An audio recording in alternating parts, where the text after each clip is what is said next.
Hello YouTube. These turn signal mirrors put together like this. There's a big spacer under here, and then this washer, then this rubber spacer, and then a nut screws onto here. You unscrew this,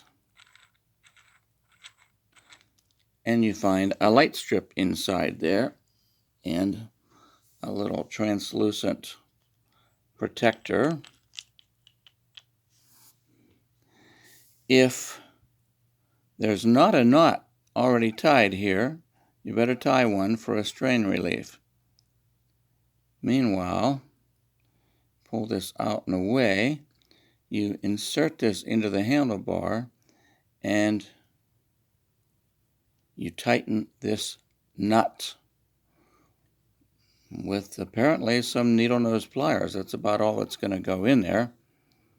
You could probably put a socket over this, but I don't think I'd trust it not to tear that LED strip. Anyway, you tighten it sufficiently, this will buckle in and wedge itself against the handlebars. That's a pretty heavy light, so you're going to have to do some serious tightening to make that stay. Pretty heavy mirror, I mean. The lights are not heavy at all. But anyhow, that's what it will look like when it's assembled. And you want to make this be inside this and in a round manner. And then this screws over it.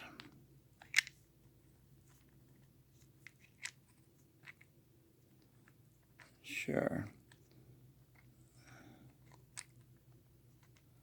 I guess I do better tightening things with my right hand.